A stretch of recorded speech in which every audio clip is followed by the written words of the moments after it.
Ya, halo Mener. Jadi saat ini kami kelompok akan menjelaskan mengenai tugas kedua kami, yaitu mendesain sebuah sistem komputer yang terintegrasi dengan jaringan. Nah, jadi kami mendesainnya dengan raw.io dan topologi yang kami pilih yaitu topologi star, topologi jaringan star. Nah, kenapa kami milih star ini? Karena star seperti yang kita ketahui topologi star itu dimana beberapa perangkat yang ada itu terhubung dengan satu perangkat utama melalui jaringan yaitu switch. Nah, jadi switch ini yang mengatur lalu lintas yang ada, lalu lintas di antara perangkat yang ada melalui jaringan. Dan alasan kami memilih hal ini karena topologi star ini fleksibel dan mudah untuk dikembangkan. Nama saya Andrini Rumi dengan NIM 240211060010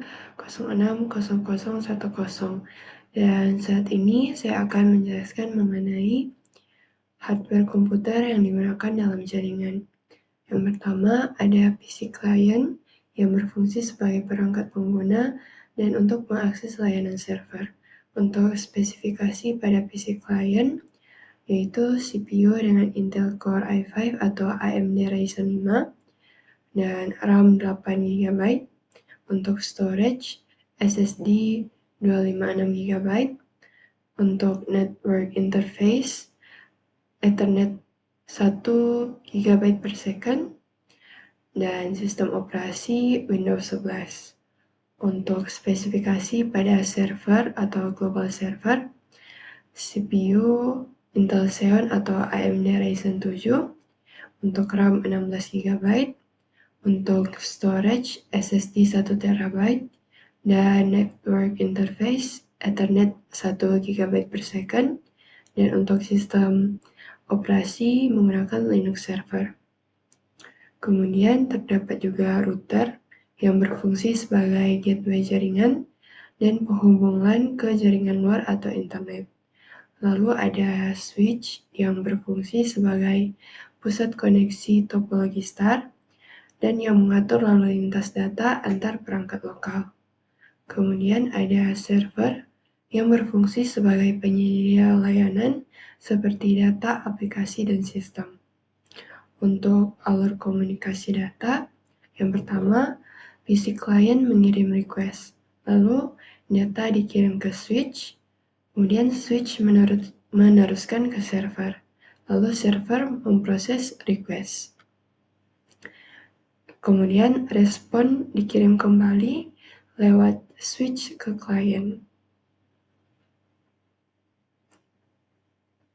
Kemudian untuk IP addressing pada perangkat router dengan IP address sebagai berikut: 192.168.1.1 sebagai gateway, dan untuk perangkat global server dengan IP address sebagai berikut ini: 192.168.1.2 sebagai server layanan, dan untuk klien yaitu PC client ada klien 1 dan klien 2 dengan IP address seperti di layar ini. Baik, saya akan menjelaskan diagram arsitektur jaringannya. Di sini ada PC client 1, PC client 2, router, di switch, dan juga global server. Nantinya klien 1, klien 2 ini adalah penggunanya, dan switch ini berguna untuk mengirimkan request dari klien ke global server. Tapi untuk switch ini hanya berguna untuk jaringan lokal. Sedangkan untuk global server yang ada di luar jaringan lokal seperti LAN atau internet nantinya membutuhkan router. Itu gunanya router di sini untuk menghubungkan dengan global server yang ada di jaringan LAN atau internet. Nantinya pengguna akan bisa mengakses layanan yang ada di global server melalui switch ataupun routernya, lalu akan mengembalikannya lagi dari global server ke pengguna. Baik, perkenalkan nama saya Raisa Furais dengan NIM 240211060008. Di sini saya akan menjelaskan hubungan arsitektur komputer dengan komunikasi jaringan. Nah, yang bagian pertama itu CPU, Central Processing Unit. Ini merupakan otak pemrosesan jaringan, di mana CPU memiliki peran krusial dalam mengelola logika komunikasi jaringan, mulai dari memproses data, manajemen protokol, hingga request dan respons. Nah, dalam memproses data itu dia mengelola setiap byte data yang dikirim dan diterima. Kemudian kalau di manajemen protokol, dia menangani aturan komunikasi kompleks seperti TCP dan TCP/IP. Kemudian di request dan respon itu dia mengelola siklus permintaan klien dan balasan server. Contoh saat klien mengirim request, CPU server memprosesnya sebelum mengirimkan data balik. Selanjutnya yaitu RAM atau memori utama. Ini ada 3. Pertama, penyimpanan sementara. Di sini dia menyimpan data aplikasi dan instruksi yang sedang aktif sebelum diproses lebih lanjut oleh CPU. Kemudian yang kedua ada data buffering, di mana dia bertindak sebagai buffer untuk paket data jaringan yang masuk dan keluar, serta mencegah hilangnya data saat traffic tinggi. Yang ketiga yaitu dampak performa, di mana tanpa RAM yang cukup, jaringan akan terasa lambat dan request dapat gagal karena antrian data yang penuh atau bottleneck.